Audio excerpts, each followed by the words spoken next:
저는 오늘 출애굽기 25장 말씀을 근거로 법궤와 성령님이라는 제목으로 함께 은혜를 나누고자 합니다. 한번 따라합니다. 법궤와 성령님. 아멘. 오늘 제가 편안하게 설교하도록 하겠습니다. 수련회이기 때문에 원고 너무 안 따지고 제가 설교를 하도록 하겠습니다.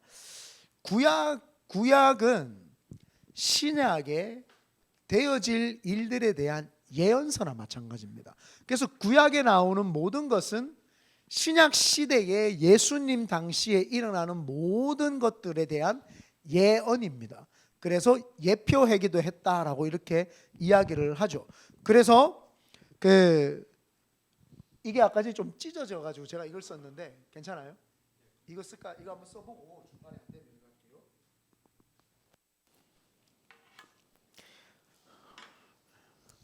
그래서 괜찮은 것 같은데요. 네. 그래서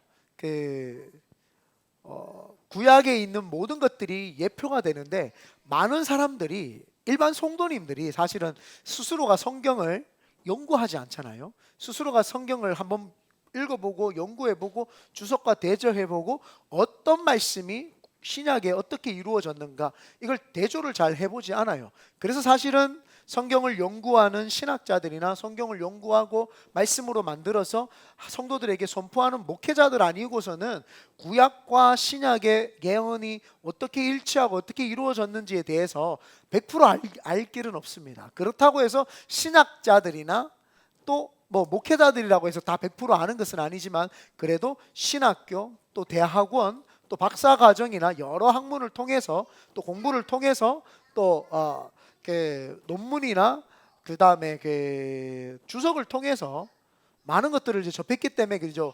대충 알죠. 어느 정도 야 내가 설교하지 네가 설교하나. 이마인 네가 나와 설교해. 일로 와. 이마인 말이 많다. 네가 나와 설교해라 그러면. 아이고 귀여워라. 그 티셔츠가 너무 귀엽네 쟤한테. 이거 잘 맞춘 것 같아요. 오픈 디스라. 등판 넓은 거 보여주려고 그랬어요. 네. 라운드 TV만 더 넓어져가지고 내가 어깨가 그래가지고 뭘 자랑하려고 어깨 자랑했네요. 이 구약에 있는 모든 예표들이 신약에 있는데 많은 분들이 모든 구약에 있는 상징적인 거나 예표되는 것을 예수 그리스도에게 포커스를 맞춥니다. 아멘. 거기까지만 하면 사실은 안 되는데 모든 사람들이 예수 그리스도께만 맞춥니다. 자, 그러면 여러분 머리가 좋은 사람들은 그렇지 구약은 거의 예언서니까 구약에 성부 하나님이 포커스가 맞춰져 있는 게 예수 그리스도죠. 그죠? 또 갸우뚱한다 또 이 봐라. 맞아요. 그러면 예수님이 이 땅에 오셔가지고 포커싱 하는 게 있다니까요. 그분이 바로 성령님이세요.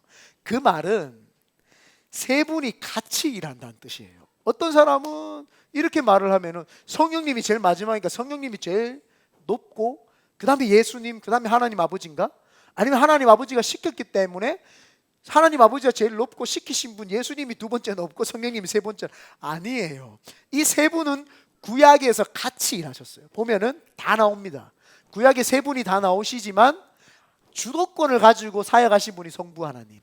신약 시대에 세 분이 다 역사하시지만 주도권을 가지고 하시는 분이 예수님. 그 다음에 초대교회부터 예수님 다시 오실 예수님 때까지 모든 분 세 분이 일하시지만 주도권을 가지신 분이 성령님. 그래서 성경을 볼 때 구약에서 예수 그리스도만 예표했다고 보면 착각하는 거예요. 구약의 성부 하나님은 예수님도 보여주고 성령님도 보여주고 계세요. 근데 많은 분들이 예수님에게만 포커스 맞추니까 성령님을 못 보는 거야. 거기서 이 모든 것이 예수 그리스도를 맞췄고 그 뒤에 오실 성령님까지 맞췄다는 것을 우리는 염두에 두고 성경을 봐야 됩니다. 그래서 법궤와 성령님이 어떻게 연관성이 있는지 우리 그것도 사실은 봐야 되죠. 구약에 보면은 예수님께서 구약에 보면은 하나님께서 이스라엘 백성들을 출애굽시킵니다. 출애굽시킬 때 첫 번째 사건이 유월절입니다. 아멘. 그 유월절 사건은 누구를 상징하고 누구를 예표합니까? 예수님. 보혈이 피니까 예수님입니다. 그리고 광야 생활을 하면서 불기둥과 구름기둥은 누구를 예표합니까? 성령님. 요거는 좀 쉽죠. 그죠? 이 정도는 누가 봐도 성령님 맞다. 자, 모세가 시내산에 가가지고 하나님 아버지께서 말씀을 주십니다. 누구에게요? 누구에게? 모세. 그러면 모세는 누구를 예표한다고 봐야 됩니까? 예수님이죠. 말씀을 받아서 그 말씀을 선포해 주시는 분이니까. 그죠? 예수님을 예표하죠. 다윗도 예수님, 요셉도 예수님, 우리가 많이 아는 사람들을 보면 대부분 예수님이 포커싱이 되어 있어요. 그리고는 그 뒤에 것도 우리가 보면 이 성령님이시구나를 알 수가 있다 이 말입니다. 그래서 하나님이 시내산에서 모세가 하나님의 말씀을 탁 받습니다. 법궤의 말씀을 받고 그런 다음에 하나님께서 이스라엘 백성들에게 이야기해 주시는 게 있어요. 그게 뭐냐 하면은 성전이 아니고 그 성막을 지으라고 하면서 성막에 대한 이야기를 쫙 풀어놓습니다. 그리고 그 성막에는 성소가 있고 성소 안에는 그러니까 성막은 큰 텐트입니다. 큰 텐트라기보다는 울타리가 쳐져 있는 큰 막입니다. 그리고 그 안에 들어가면은 번제단이 있습니다. 번제단은 누구를 상징하는 겁니까? 예수 그리스도의 죽으심을 상징하죠. 그 정도는 우리가 금방 이해할 수 있습니다. 그리고 지성소가 있습니다. 그죠? 지성소, 그 다음에 지성소에 들어가면은 7 금촉대와 만나와 물두멍과 뭐 이런 것 금향로가 있고 막 그렇습니다. 그 안에 보면은 또 커튼이 쳐져 있어요. 그거를 지성소라고 합니다. 죄송합니다. 성소 안에 지성소가 있습니다. 그 지성소 안에 법궤가 안치되어 있고 그 법궤에서 하나님이 법궤를 통해서 임재하셔가지고 거기에서 만나 주신다는 거예요. 그러므로 지성소 안의 개념이 누구예요? 성령님인 거예요. 이해가 되십니까? 성령님이 그 법궤를 통해서 임재하심으로 만나 주시는 그분이 바로 성령님을 상징하는 거다 이 말이죠. 그래서 우리가 법궤를 좀 생각을 하면은 예수 그리스도도 생각을 해야 되지만 성령님도 생각을 해야 된다는 겁니다. 예수님이 속죄죄, 우리로 하여금 죄를 다 사해 주셨다면 거기에서 만약에 거기서 끝 그러면 우리는 그냥 죄 사함만 받고 여전히 이렇게 좀 표현하면 그렇지만 좀 등신같이 좀 바보같이 스투피같이 풀리시하게 덤덤덤덤덤덤하게 그렇게 살 수밖에 없어요.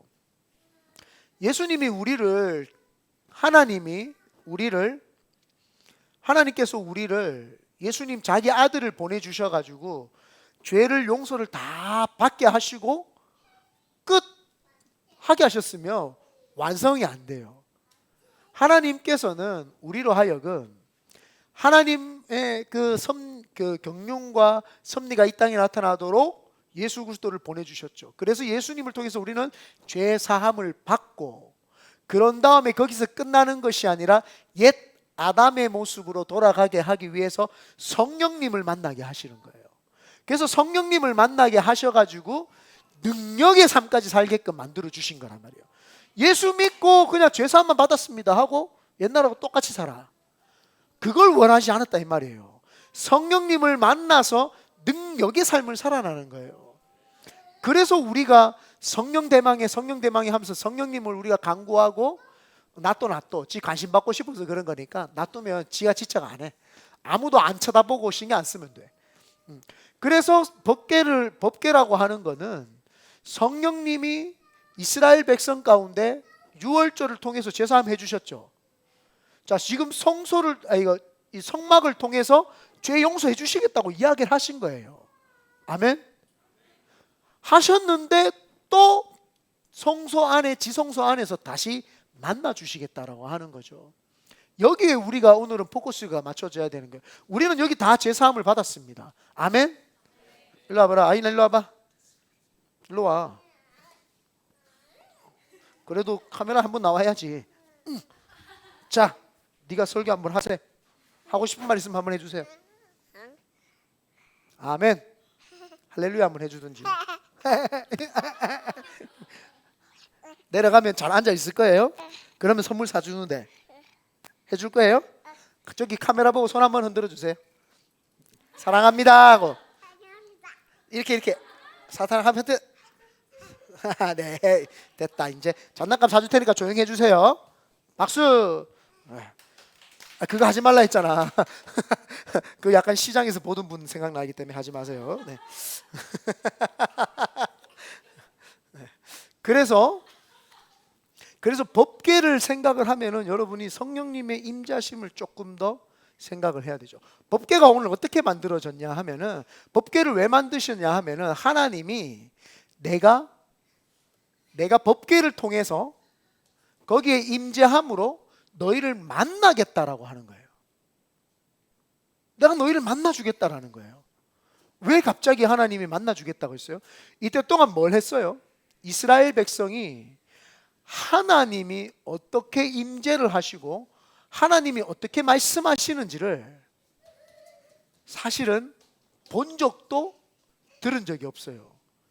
오직 누구한테만 말했어요? 모세한테만. 자, 이제 감이 와요. 하나님이 모세한테만 이야기를 했어요. 하나님이 신약시대 때 예수님에게만 말씀하셨어요. 이 땅을 구원할 자는 메시아다라고 하는 예수님한테만 말했어요. 그런데 이제 모세한테 직접 말했던 하나님이 물론 말씀을 하지만 움직이지 않는 성막을 쳐다보고 있으면 거기에 하나님의 임자심이 확 내리는 게 보이는 거예요. 이제 하나님이 구별된 장소에서 만나 주시겠다라는 거예요. 이제 하나님께서 모세를 통해서만 만났던 하나님인데 이제는 그렇게 하지 않고, 물론 지도자에게도 말씀을 하지만 그렇게 하지 않고 내가 니네들이 다 보는 앞에서, 누구든지 보는 앞에서 임재해서 만나줄게라는 거예요.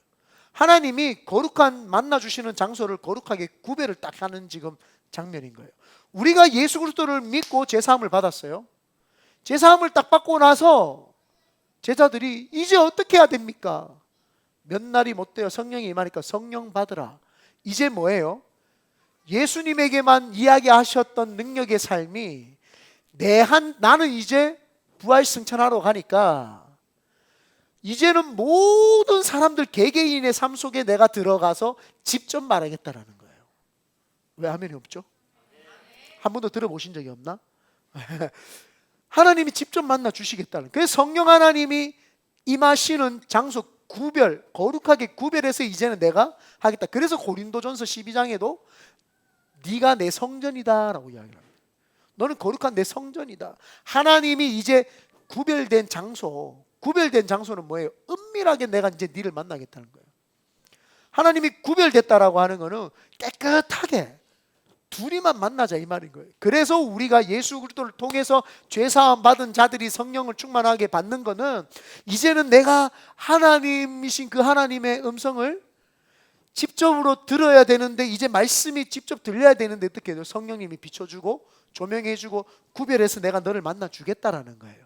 그래서 우리가 나를 깨끗하게 만나 주실 것이고 나에게 하고 싶은 말씀을 주시겠다라고 하는 거예요. 이제는요, 목사한테 와서 하나님의 음성을 안 들어도 돼요. 이제는 여러분이 만인 제사장, 여러분이 하나님의 음성을 직접 들을 수 있는, 성령님이 함께 하시는, 우리 동훈이가 접어줬는데, 성령의 전이에요.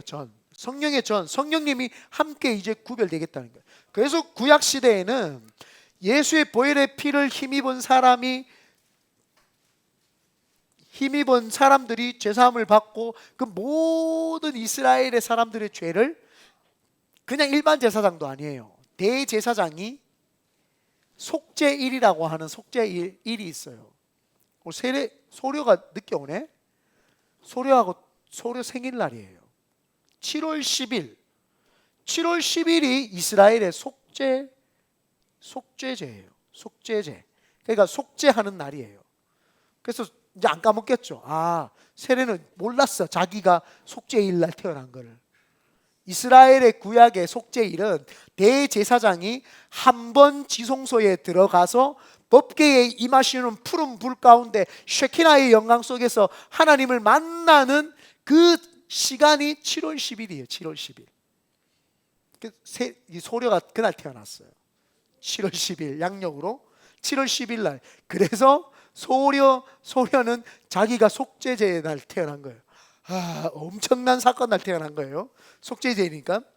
그래서 그 대제사장이 그때 속죄일 날 들어가면 하나님이 임재하셔가지고 그 임재 가운데 파란 불꽃 가운데 하나님이 역사를 하시는데, 이제 그것을 제가 지난번에 이야기했죠. 똑바로 보면 바로 죽으니까 그룹들 사이에서 양옆에서 그룹들이 이렇게 서 있어요.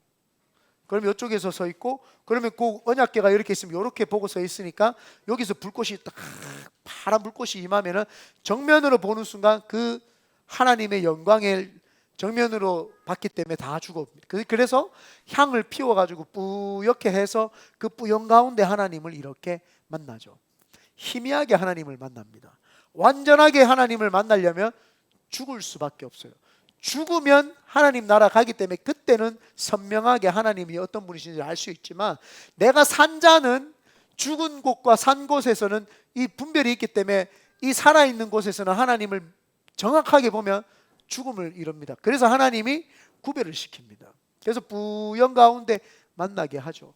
그 언약궤, 법궤라고도 하고 하나님의 궤라고도 하고 언약궤라고도 이렇게 합니다. 그래서 그 언약궤 안에는 모세의 두 돌판이 있어요. 그게 뭡니까? 잘 한번 보세요. 그 말씀 위에 하나님이 만나 주시겠다라는 거예요. 예수 그리스도 위에 불꽃이 없으면 어떻게 돼요? 임재하심이 상징이 없기 때문에 끝인 거예요.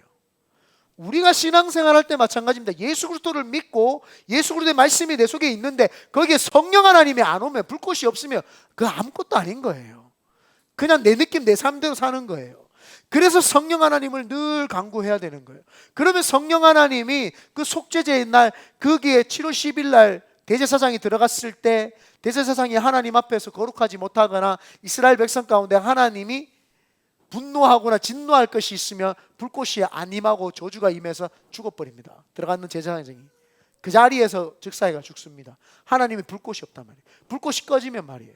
그래서 우리가 신앙생활을 할 때 예수 믿는 것으로 끝이 아니라 예수 그리스도의 말씀이 더 믿어지고 깨달아지고 나로 하여금 성령의 충만한 역사, 그래서 그 불이 안 꺼지도록 우리가 날마다 성령 하나님을 구해야 되는 거예요. 그래서 성령님 제 속에서 이제는 1대1로 만나 주셨지 않습니까? 그때 구약시대에는 대제사장만 7월 10일 날 속죄일 날 그때 한번 만나 주셨지만, 지금은 성령님이 날마다 우리하고 같이 계시다는 거예요. 그래서 성령님 사랑합니다, 환영합니다, 모셔드립니다, 의지합니다. 그 불꽃이 안 꺼져야 된다 이 말이에요.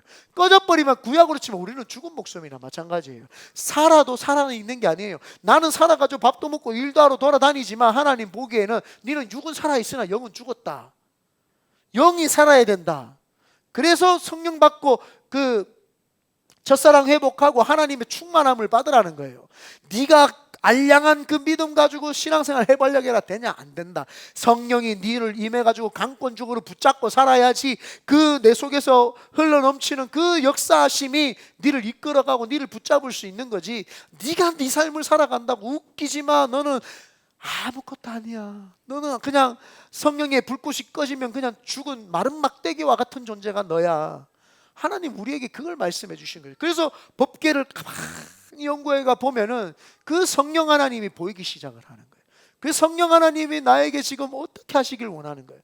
이제 내가 죄를 가지고 하나님 1년에 한 번 모든 죄를 사해 주시라고 가는데, 우리는 날마다 그분이 이제 있으니까 날마다 그분 앞에서 아침에 뭘 해야 돼요?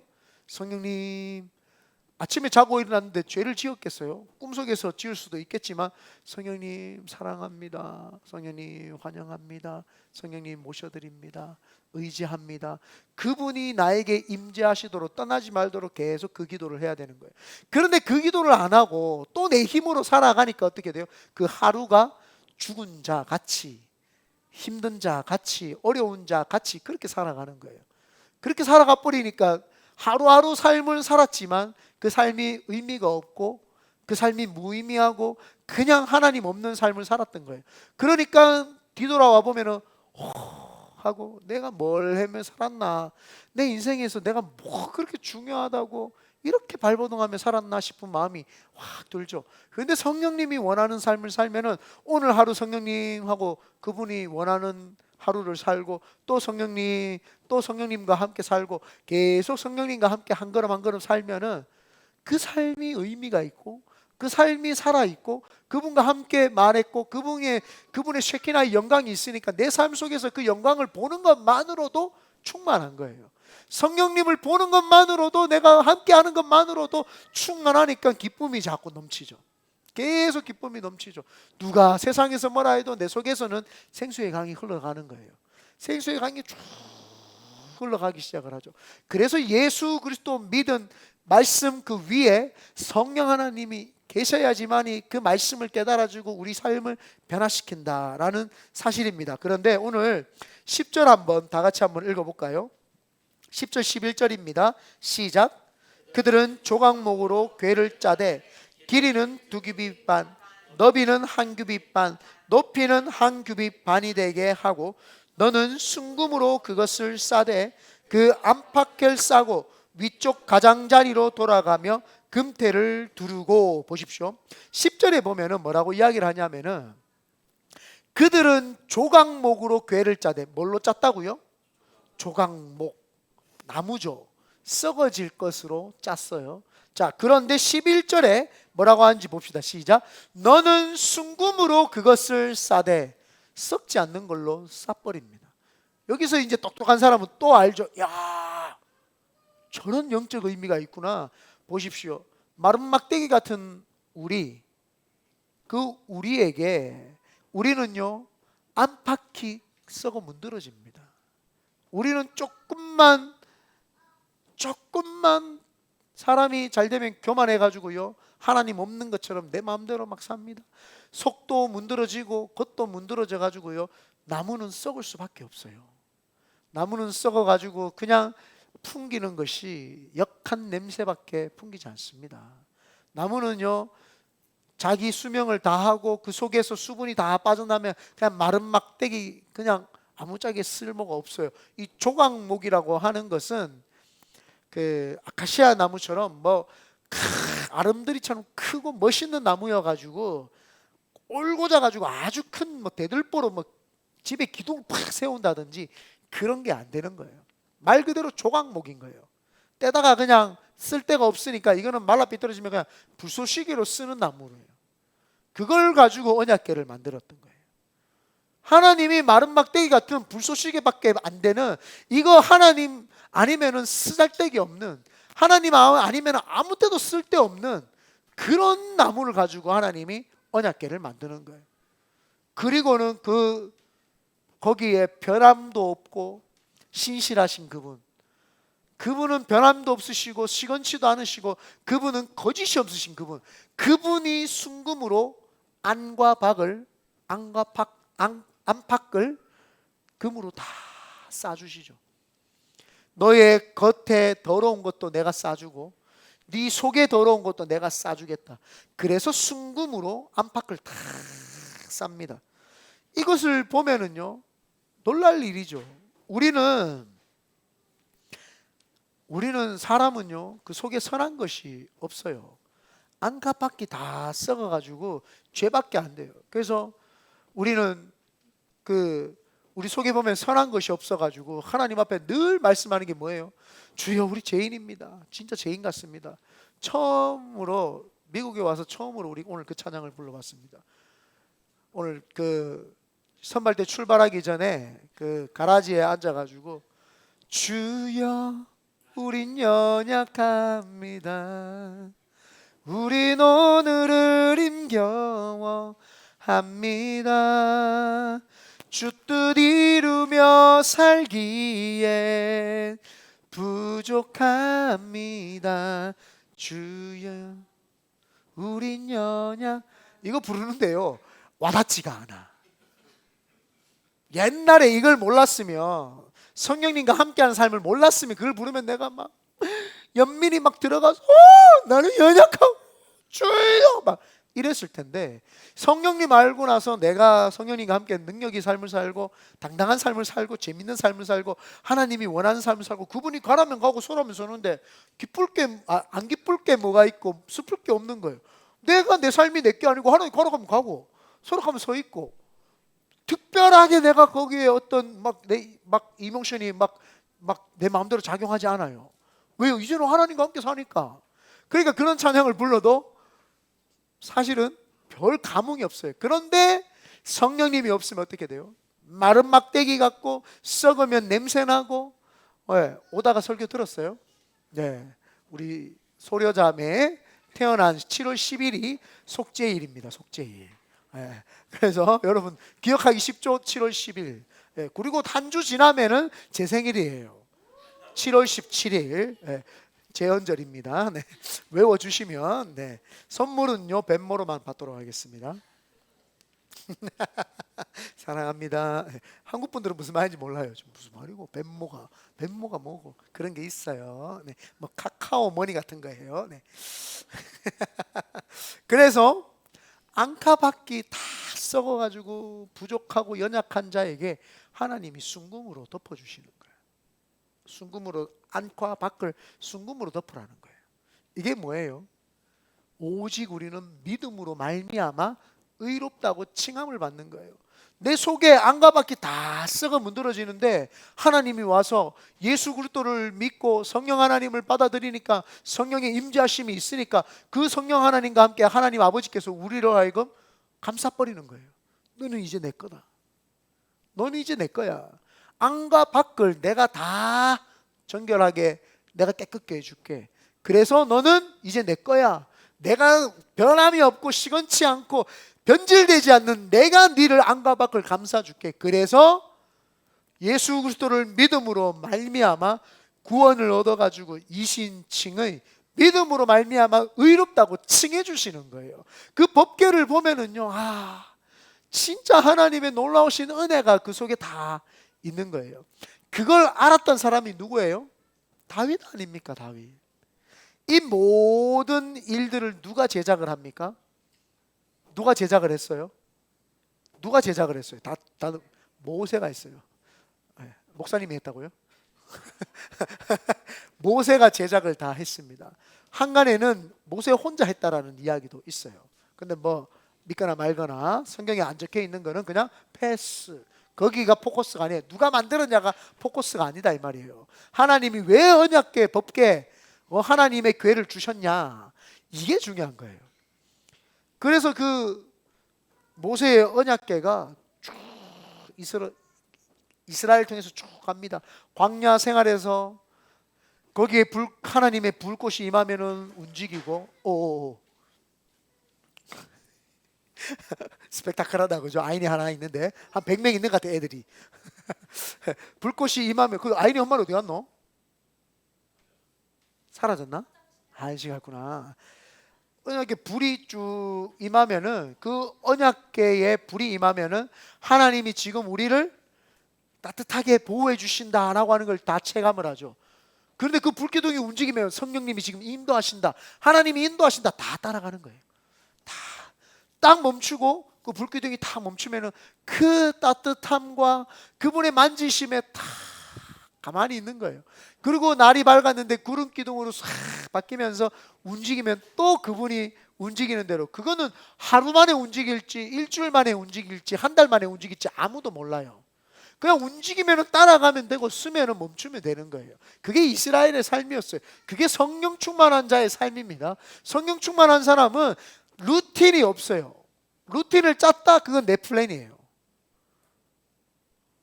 뭐 어젠가 잠깐 나오는 야구인가 봤는데 뭐 고교 야구인지 사회인 야구인지 모르는데 빠따를 루틴이 막 뭐 이래야지 야구가 된대. 루틴이 루틴. 미국 사람들은 뭐 이런 사람도 있어요. 루틴. 껌을 씹어야 루틴이래. 어떤 사람을 침을 3번 뱉어야 된대. 루틴이래 루틴. 뭐 하는 짓인지 모르겠다. 여러분 루틴 만들지 마요.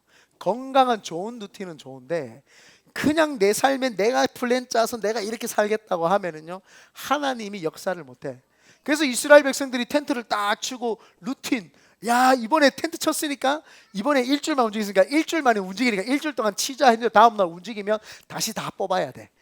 우와 씨, 일주일 버틴 줄 알고 일주일치를 다 준비해놨는데 가자 그래. 가야 돼요. 그래가지고 야 어제 봤지 하루 만에 움직였으니까 이번에 치면은 하루 만에 움직이 대충 치자. 대충 쳤는데 한 달을 머물러. 와 헐 딱. 그러면 이제 한 달치를 해내야 되는 거예요. 그게 바로 이스라엘 사람들의 삶이었어요. 그래서 언약궤 위에 하나님의 불꽃 같은 그 임재하심과 구름 기둥으로 그거 다 임재하셨죠. 그게 뭐예요? 성령님이 지금 우리로 하여금 그 언약궤를 통해서 역사하겠다는, 그거를 모세가 다 알았어요. 그런데 이제 모세 시대가 지나고 요수아 때 하나님이 어떻게 합니까? 우리 이 설교 많이 들었어요. 요단강을 건너기 전에 언약궤를 맨 제사장들이 먼저 건너가라 그럽니다. 그리고는 1km 떨어져 가지고 1km 떨어져서 사람들이 갑니다. 언약궤 4명이 제사장들이 메고 앞에 양각 나팔 분 사람들이 빠바바바바바 하고 지나가면은 언약궤 맨 사람들이 딱 그걸 지나갑니다. 그러면 1km 저 멀리서 보면 어린아이부터 노인애까지 다 보입니다. 그전에는 홍해를 건널 때는 건너라 그러니까 막 애들은 왜? 아빠 뒤통수만 쳐다보고 가고 엄마 뒤통수 보고 막 큰일 날까봐 막 소달구지 잡고 막 이렇게 따라가요. 그냥 어디 가는지 몰라요. 그냥 따라가는 거예요. 그냥 홍해 가려고 하니까 막 따라가는 거예요. 그런데 이제 불기둥이 움직이면 가고 구름기둥이 움직이면 가는 거. 누구나 이제 어린아이부터 어른까지 누구나 아는 거예요. 불기둥이 섰다. 자 움직인다 갑시다. 애가 엄마 불기둥 움직여요 갑시다. 그래 할아버지. 누구나. 이게 뭐예요? 성령님이에요.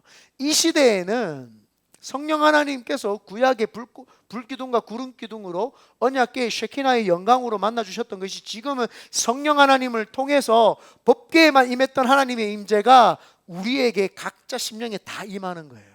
다 임해가지고 각자가 이제 하나님 말씀에 하나님이 원하는 삶대로 이제 따라가고 갈 수 있는 거예요. 그래서 이 시대에 우리가 제일 중요한 게 뭐예요? 성령님인 거예요. 성령님을 깊이 알면은 예수 그리스도가 알아지는 거예요. 많은 사람들이 성령님을 오해해요. 성령님을 그냥 하나의 능력, 하나님의 신 정도로만 인식을 해요. 예수 그리스도께서 그냥 보내주신 예수님의 다음 타자 아니고 성령님은 하나님이세요. 그분은 하나님이시라 이 말이에요. 그래서 성령 하나님이 가면은 가죠. 그러니까 요수아가 하나님의 그 언약궤가 먼저 가야 되는 걸 알고 그걸 다 보는 거예요. 그래서 말씀 따라 나가는 거예요. 교회 생활할 때요, 신앙 생활할 때 목사도 아니고요, 뭐 아무것도 아니에요. 하나님의 말씀, 성령님이 가르쳐주는 그 말씀을 쫓아가야지 그게 진짜입니다. 근데 여러분들이 그 말씀을 안 읽으니까 대신 제가 해야 되니까 남들이 보면 나를 따라오는 것 같지만 여러분이 내 말씀을 선포했는 걸 듣고 그 말씀을 따라가야 되는 거예요. 그 삶이 진짜다 이 말입니다. 그래서 많은 사람들이 하나님에게 이제는 1대1로 만나게 된 거예요. 그래서 이스라엘에서요 그 언약궤가 계속 이어집니다. 사사시대를 지나서도 계속 그 언약궤가 어디 있었는지는 자세하게 나오지 않지만 계속 가다가 블레셋이 쳐들어왔을 때 그 엘리 제사장의 2 아들들이 전쟁을 하는데 너무 블레셋들이 세니까 하나님의 임재하심이 너 언약궤가 있다 깜빡했다. 그래가지고 그 언약궤를 그냥 가져오는 거예요. 하나님이 쉐키나의 영광을 통해서 하나님이 일을 하시지 지가 하나님을 데리고 오는 거예요. 우리가 요즘에 기도하면서 사는 게 그렇게 살면 안 됩니다. 내 기도하니까 하나님이 들어주셔야 됩니다 하고 똑같은 거예요. 우리가 하나님 블레셋 쳐들어왔으니까 전쟁 나가야 되니까 하나님 빨리 도와주세요, 나오세요 가 아니라, 하나님 이 전쟁 나오는데 우리가 어떻게 하시기를 원하십니까? 하나님 시키는 대로 하겠습니다. 어떻게 하기를 원하십니까? 그때 하나님이 니네들이 우상을 안 섬겼으면 좋겠다. 전쟁은 나 몰라라 하고 그냥 우상만 안 섬기면 전쟁은 하나님이 알아서 처리해줘요. 근데 많은 사람들이 자꾸 전쟁 나니까 자기가 해결을 해보려고 그래. 근데 쉐키나의 영광이 임해는 하나님도 여기 동원시키는 거예요. 그러니까 전쟁이 져가지고 다 뺏겨버리는 거예요. 다 뺏겨버리고 탈취당하고 다 가져가 버린 거죠. 없잖아요. 이제 다 뺏긴 거예요. 신앙생활은 내 생각, 내 느낌, 내 감정, 내가 이렇게 하면 뭔가 되겠지가 아니에요. 어떠한 상황에서도 내가 처리하기 전에 하나님께 물어보면 돼. 하나님 어떻게 하면 됩니까?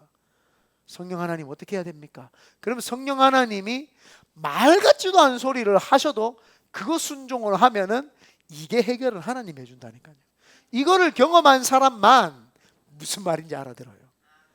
이거를 경험을 못 해본 사람은 아무리 이야기를 해도 못 알아듣으면 저게 무슨 말이고, 문제가 오면 해결을 해야지 왜 하나님께 기도를 하는데 무슨 말인지 모르는 거예요.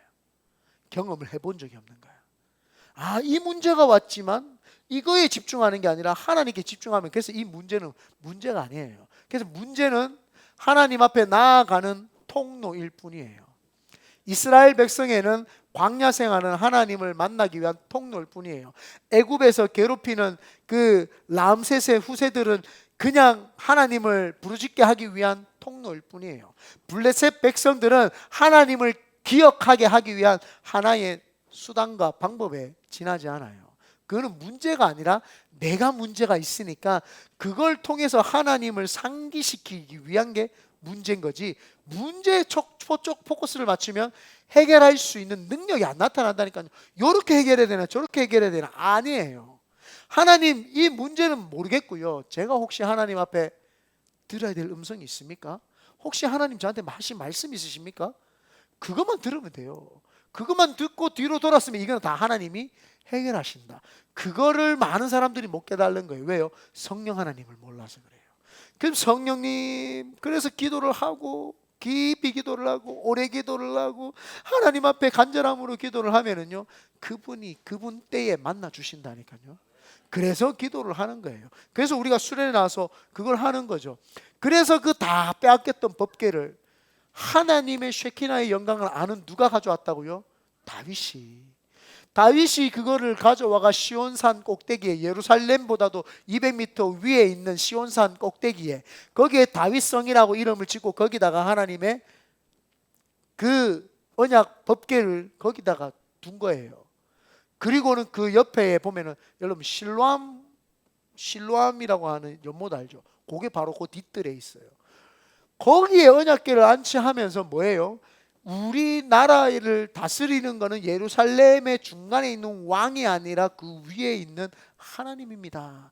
그래서 저 하나님의, 성령 하나님의 음성이 들려지면 그 왕도 움직이고 그 나라 이스라엘 모든 백성도 움직이고, 그 이스라엘 예루살렘에서부터 그래서 시온에서부터 흘러내려오는 성령님의 그 주시는 말씀과 은혜가 흘러서 예루살렘을 적시고 왕을 적시고 교회를 적시고 할 때까지 적시고, 아멘 안 하고 그래도 무슨 뜻인지 모르고 이해도 못하고 감도 못 잡고 이게 적시는 거예요. 다 적셔가지고 거기서부터 또 흘러내려가서 동쪽으로는 여리고로, 서쪽으로는 거기로, 북쪽으로도 거기로, 남쪽으로도 거기로, 이렇게 다 흘러가는 거예요. 그래서 많은 사람들이 저한테 와서 그래요. 목사님 왜 꼭 교회에서만 예배를 드려야 됩니까? 그럼 네 혼자 드리든지, 혼자 드리세요. 그게 아니란 말이에요. 이 원리를 알면 하나님이 지금은 내하고 성전에서, 내가 성전이기 때문에 하나님 나한테 임하지만 하나님이 임하시겠다고 공식적으로 교회를 통해서, 그게 뭐예요? 주는 그리스도시요 살아계신 하나님의 아들이십니다 라고 하는 그 고백 위에, 반석 위에 하나님이 교회를 세우겠다는 거예요. 그 고백과 반석이 있는 내가 내가 뭐예요? 하나님 나한테 임하시는데 언제 임해요? 교회를 통해서 임한단 말이에요. 내가 혼자 있으면 교회가 되지 않아요. 하나님을 만나는 사람이죠. 그런데 두세 사람이 이제 딱 모이는 순간 교회가 되는 거예요. 에클레시아, 하나님을 사랑하는 사람들의 모임, 하나님의 부르심의 초청에 응답해서 가는 사람들의 모임. 그래서 교회를 통해서 하나님이 시온으로부터 흘러내려오는 그 영적인 것들을 흘러서 준다 이 말입니다. 그거를 받아서 아멘 하고 나아가서 이제 세상에서 능력의 삶을 살죠. 그래서 그 시온에서부터 흘러내려오는 그 강대상에서부터 흘러내려오는 말씀이 성령과 함께 하는 말씀을 선포를 해야 되고, 예수 그리스도가 나타나도록 선포를 해야 되고, 그래서 설교하기 전에 제가 말씀을 할 때 나를 많이 비우고 선포를 해야 되니까 제가 오늘은 출애굽기 25장 말씀을 근거로 법궤와 성령님이라는 제목으로 하나님 말씀을 선포하겠습니다 라고 하지, 어떤 분들은 은혜 나누겠습니다. 무슨 은혜를 나눠요? 그럴 수 없습니다. 은혜 나누겠습니다. 하나님의 말씀을 한번 알아보겠습니다. 하나님의 말씀을 한번 이해해 보도록 아니에요. 하나님 말씀은 선포고요, 이해는 알아서 하시면 되는 거예요. 선포는 그냥 알아서 오는 거예요. 직진이에요. 선포는 이 사람은 피해가고 이게 아니라 그냥 다 오는 거예요. 그럼 그걸 다 온몸으로 맞아야 되는 거예요. 맞고 나서 거기에서 받을 수 있는 것들은 본인이 깨달을 수 있는 걸 받는 거예요. 깨달는 거예요. 안 깨닫게 해준 것도 성령님이 안 깨닫게 해줬기 때문에 어쩔 도리가 없어요. 그런데 성령님이 없으면 무슨 말인지조차도 이해를 못해요. 그냥 뭐 그 말 하는가 보다. 아니라니까요. 말씀 확 오면은 확 온다니까요. 이게 오면은 그냥 목사가 평상시에 매일 똑같이 하는 말이에요. 예를 들면 하나님 살아계십니다. 맨날 목사님 하기 때문에 한 1000번은 들어. 근데 어느 날 이게 갑자기 우리의 레마의 말씀이 되어가지고 갑자기 나한테 확 오면 그때 사람이 변화되기 시작을 하죠. 그 하나님의 음성이 들릴 때, 그 음성이 들릴 때 그 사람이 지금 하나님이 만지신다라고 이야기를 합니다. 그때 하나님이 만지기 때문에 그 사람은 어떻게 돼요? 변화가 일어납니다. 왜 나는 신앙생활에도 똑같이 변화가 없지? 지금 아직 하나님이 안 만져서 그래요. 근데 내가 그거를 인지하고 변화될 수 있는 상태, 성령님을 모시고 그분이 깨달아 줄 수 있는 상태가 안 되니까, 하나님의 말씀이 선포돼도 이해가 안 되니까 못 깨달는 거예요. 그냥 이렇게 되는 거예요. 딱 오면은요, 성령님이 감동을 줘요. 그리고 나는 그 전 교회에 있을 때 한 남자 집사님 보고 되게 깨달았어요. 그 남자 집사님이 수련회를 준비하면서 교사였어요. 고등부 교사였는데 고등부 수련회를 제가 이제 인도를 하는데, 오기 전부터 성령을 받아야 되겠다, 이번에 내가 성령 충만 받아야 되겠다, 막 이런 마음으로 막 어마어마하게 사모를 하니 와가지고 설교를 그냥 말씀을 듣는데 그냥 막 거기서 막 혼자 막 눈물 흘리고 막 시작을 하는 거예요. 그래서 제가 기도하지도 않았어요. 선생님들이 나가서 여기 앞에 나온 사람들이 기도해 주세요 했는데 누가 손을 얹었는데 그냥 성령님이 확 임해가지고 되는 거예요. 성령님을, 그분을 사모하고 그분에게 막 기대하고 딱 있으니까요, 그냥 말씀 하나가 자동으로만 해도 자기 심령이 벌써 믿음이 좋아. 지금 하나님을 받을 만한 준비가 됐어요. 한 번만 탁 던져도요, 팍 터져버리는 거예요. 그 속에서 팍 터지는 거예요. 그래서 이번에 수련회 준비하면서 릴레이 금식을 하라는 말은 그냥 수련회 가니까 아유 배가 고픈데 참아야 되겠다, 이게 아니라 사모하라는 거예요. 이번 수련회에 내가 다시 한번 하나님의 음성을 듣고 변화되는 시간, 그 시간이 되거나 안팎이 다 내가 변화되는 시간, 안팎이 다 하나님으로 꽉 채워지는 시간, 안팎이 믿음으로 말미암아 덮여지는 시간, 그 시간이 돼야 되겠다는 거예요. 그래서 그게 쫙 오면은요, 사람이 조금만 기도할 때요, 하나님 만지기 시작을 하면은 그냥 변화됩니다. 안 변화될 사람 없습니다. 나는 확신한 게 내가 변화됐기 때문에 나보다 악한 사람은 잘 못 봤어요, 제가 볼 때. 네. 나보다 조금 악한 사람은 거의 못 봤고, 대부분 나보다는 죄를 덜 지은 것 같아요. 내가 볼 때 그래요. 내 보는 관점에서 죄를 덜 지은 것 같아. 괜찮아요, 괜찮아요. 예, 뭐 어떡하겠어요, 뭐 애를 뭐 팰 수도 없고, 네, 사랑합니다, 축복합니다. 네, 귀엽잖아요. 제가 제 하나 있으니까 얼마나 교회가 생기발랄해지고 좋은지. 에어컨이 안 틀리나 봐요. 더워요. 그죠? 덥죠? 안 더우세요? 아, 추워요? 죄송합니다.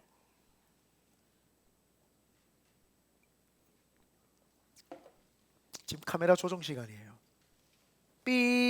무지개 이거 화면 나와요? 삐 컷. 네. 그래서 성령 하나님이 만나 주셔야 됩니다. 그래서 법궤에 임했던 그 법궤를 통해서 임했던 하나님, 그 하나님이 이제는 각자의 삶에 성령 하나님이 만져주시고 인도해 주셨다는 거예요. 그래서 법궤를 생각하면은 그 안에 만나와 아론의 쌍난 지팡이와 언약궤 두 돌판이 있었다. 어떤 분들은 언약궤만 있었다라고 하시는 분들도 계시더라고요. 그렇지만 보편적으로 우리는 히브리서에 보면은 세 개 다 있었던 것처럼 이야기를 합니다. 그랬더니 뭐 어떤 사람들은 그 히브리 기자는 뭐 그 시대의 그런 문화에 뭐 됐다 막 모르겠다 막 그런 것까지는 우리가 모르는 거를 뭐 따질 필요는 없어요. 그게 신학적으로 책을 팔아먹어야 되니까 그 양반들은 그렇게 이제 이야기를 하는데 거기에 반응할 필요 없고 성경에 기록됐으면 우리는 그것만 믿으면 돼요. 하나님의 말씀은 무호하다 그래요. 무호성. 이거는 어떤 오류가 없다 이 뜻이죠. 그래서 그 히브리서에 보면은 법궤 언약궤를 이야기를 할 때에 아론의 쌍난 지팡이와 만나와 법궤가 있다 하죠.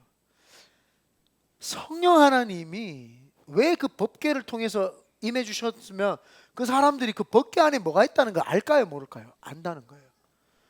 우리 삶 속에 제일 중요한 게 뭐예요? 먹고 사는 문제예요. 하나님이 니네들 먹고 사는 문제 내가 만나와 매출하게 내려주면서 다 해결해 줬잖아. 걱정 좀 하지 말라는 거예요. 성령 하나님을 만나려면은요, 제발 좀 먹고 사는 문제 때문에 걱정하면서 만나면 안 돼요. 걱정거리 싹 지우고 성령님 오늘 저와 함께 해주십시오. 성령 하나님 저를 만나 주십시오. 그래서 먹고 사는 문제가 그 안에 있는 걸 하나님이 다. 그래서 너희들은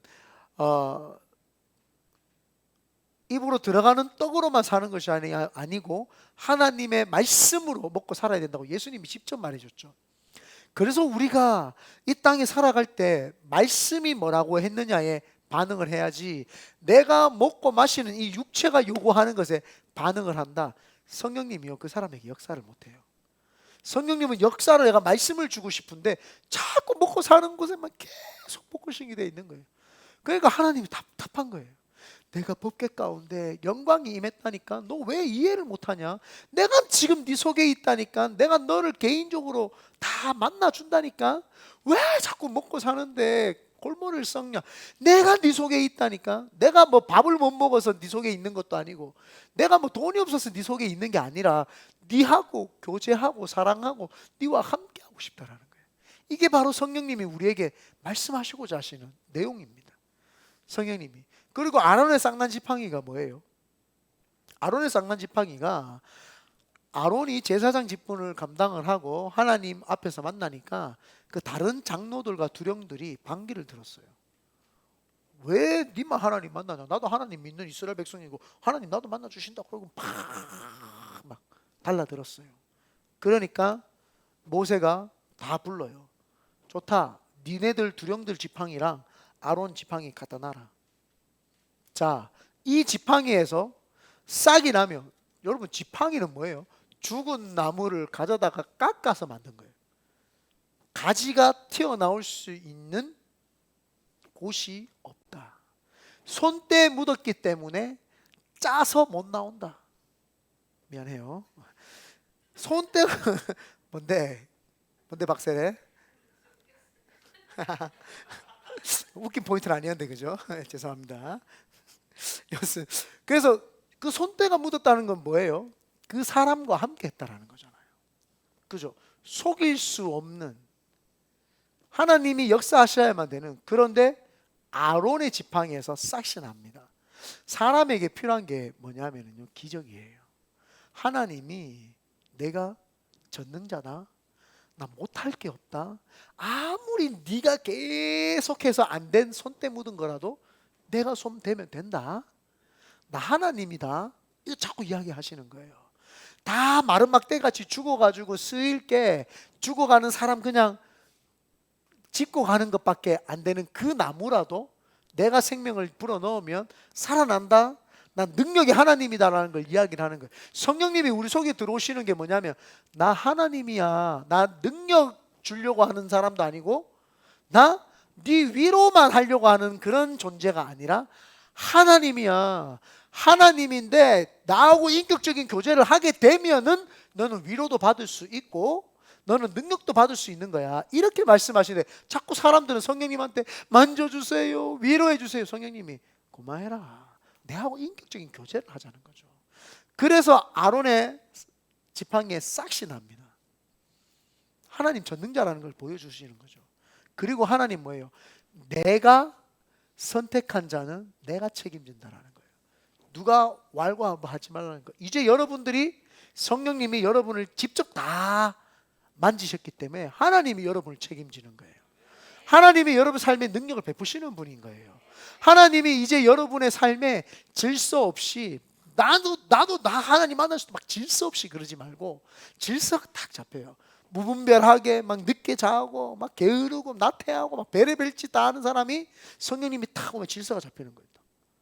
또렷해지고, 그 내가 매일 하는 습관적으로 만졌던 지팡이에 싹이 나면서, 아, 내 모든 습관과 내 모든 아집과 고집과 모든 걸 다 꺾어내고 다시 새 생명이 살아나는 그 역사를 경험을 해야 되는 거죠. 그래서 아론의 상난 지팡이가 거기 있는 거예요. 하나님의 성령님이 임하시는 게 뭐예요? 하나님이, 성령 하나님이 하나님이시고 못하실 일이 없다, 내 같은 인생 변화시킨다. 여러분, 내일부터 새 가족의 삶이라는 걸 하겠지만 거기에 중간에 보면 이런 내용이 나와요. 세상에 무당도 귀신이 들어가면은요 변화가 돼요. 막 점치고 막 다 맞춥니다. 그런데 여러분들, 세상을 창조하신 하나님이 여러분을 만나주시고 여러분 속에 들어가는데 사람이 안 변해. 왜 그럴까요? 복음이 귀신보다 약할까요? 왜 그럴까요? 하나님을 잘못 이해해서 그런 거예요. 그분은 지금도 능력이 있으셔가지고요 여러분 속에서 역사하기를 원하시고 여러분들을 들어가지고 하나님 쓰시기를 원하는데 거기에 안 맡기는 거예요. 하나님을 사실을 믿는다고 하는데 안 믿어. 그분이 나를 통해서 능력의 삶을, 역사를 나타낼 거라는 걸 안 믿는 거예요. 사람들이 안 믿어요. 나를 통해서 하나님 말씀을 주셔가지고 세상을 변화시킬 것이다, 안 믿는 거예요. 안 믿는 거예요. 그 하물며 무당도 귀신이 들어오면 믿어가지고 귀신이 신령하게 주면 그걸 가지고 작두도 타고 막 점도 치고 돈도 벌고 하는데, 크리스천들은요 하나님의 영으로 충만해가지고 하나님 주시는 음성을 듣고 세상을 점령하고 다스리되 선한 사랑으로 다스리려고 하는 마음도 안 가진다니까요. 그게 뭐예요? 성령님을 모른다라는 거예요. 성령님을 알면 그 성령님이 그 사람 삶 속에서 안 가르쳐주냐? 가르쳐준다니까요. 점치라는 말이 아니라 그분이 어떻게 살아야 되고 어떤 삶을 살아야 되고 어떻게 하면 네가 어떻게 될 것이다 가르쳐 주신다니까요. 그래서 만나와 메추라기와 그 다음에 아론의 쌍난 지팡이, 메추라기는 없어요 안에. 아론의 쌍난 지팡이를 통해서 내가 어떤 분이라는 걸 가르쳐 주는. 그리고 법궤, 언약궤. 아, 저 패고 있나? 우는데? 자구나, 잔대요. 네. 그래서 거기 보면 언약궤 두 돌판 뭐예요? 두 돌판. 맞아요. 십계명을 하나님이 모세를 통해서, 모세가 쓴 게 아니에요. 돌에다가 파버렸어요. 하나님이 직접 파가지고 줬어요. 그게 무슨 의미인 줄 아세요? 약속이에요. 약속. 테스트먼트죠. 언약이죠. 약속을 한 거예요. 내가 너희들을 이렇게 약속을 할 것이다, 보증하는 거예요. 지금 개런티 하는 거예요. 워런티 지나가지고 개런티 해주는 거예요. 개런티 해주는 거예요. 지금 내가 이제 니를 만나는데 뭐가 있어야 만나는 거예요? 언약, 약속이 있어야 만나는 거예요. 언약. 그래서 우리 속에 성령님이 이제 계셔야 돼요. 약속이 있어야 되는 거예요. 성령님이 이제 우리를 개런티 해준다니까요. 너 예수 그리스도의 보혈의 피가 네 속에 있냐? 아멘. 그걸 어떻게 아는데? 성령 하나님이 충만하게 내 속에 계십니다. 그분이 인치신다 이 말이에요. 하나님이 나를 보시고 선택하셨고, 예수님이 내 속에서 죄를 대속해 주셨고, 성령님이 나와 함께 하시면서 내가 도장 찍었습니다. 이 사람이 예수 그리스도 믿고 변화된 것을 내가 개런티합니다. 보장합니다. 언약인 거예요. 언약. 그래서 새 언약하는 거예요. 성령 하나님이 그 속에서 이 사람 예수님 믿습니다라는 것을 보증해 주시는 거예요. 말이에요. 하나님 앞에 친히 간구해 주시는 거예요. 하나님, 이 사람 예수 믿는 사람 맞습니다. 저하고 이 땅에서 성령 충만해가지고 늘 저하고 함께 동행하는 삶을 살았습니다. 제가 보증합니다. 제가 개런티합니다. 예수님이 보좌 우편에서 맞습니다. 저 사람이 저를 믿고 제가 제 삶을 해줬습니다. 두 분이 개런티하죠. 그러니까 하나님 아버지께서 나도 안다. 내가 얘를 너무 사랑해서 니를 죽였고 니를 보내가지고 함께하게 했다. 나도 안다. 그래가지고 다 오면은요, 삼일체 하나님이 우리를 꼭 끌어안아주는 거예요. 잘했다. 근데 그 삼위일체 중에 삼위격이신 성령 하나님을 배제했다? 하나님을 모르는 거예요. 예수님을 모르는 거예요. 하나님의 언약을 모르는 거예요. 하나만 아는 거예요. 그러니까 반쪽짜리 복음이 되어가지고 맨날 하나님 없는 삶을 그냥 살아가면서도 자기는 크리스천인 것처럼 살 수밖에 없는 그런 삶을 살죠.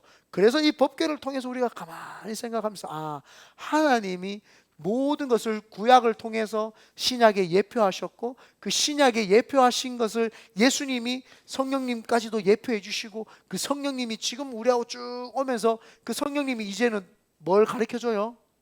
다시 오실 메시아가 오실 것이다를 가르쳐주는 거예요. 다시 한번 정리합니다. 구약의 성부 하나님께서 예수 그리스도와 성령이 올 것이다 라고 하는 것을 구약에서 예언을 계속합니다. 그리고 예수님이 이 땅에 오셔가지고 내가 구약에서 예언했던 그 메시아야, 기름 부음 받은 자야, 그리스도야, 그리고 내 뒤에는 성령님이 올 거야 라고 하면서 그분을 소개해 줍니다. 그리고 성령님이 오시면 능력이 임해 하나님 아버지의 마음을 알게 되고 예수 그리스도의 보혈의 피가 깨달아지게 돼. 그렇기 때문에 성령 받아. 성령님이 탁 오시고 나니까 뭐래요? 내가 알고 있는 걸 가르쳐 주는 게 아니라 예수가 말한 걸 가르쳐 주겠다라고 하면서 다시 성부 하나님과 성자 예수님의 그 모든 것들을 통해서 또 이제 예수가 재림할 거야. 예수가 올 거야. 예수가 올 거니까 우리 이 땅에서 파워풀하게 살자. 예수가 올 거야. 이게 전체적인 복음이다 이 말이에요. 복음이 반쪽짜리 복음이 되니까 나는 죄사함 받았어요. 끝. 그러니까 능력의 삶을 못 사는 거야. 밖에 나가가지고.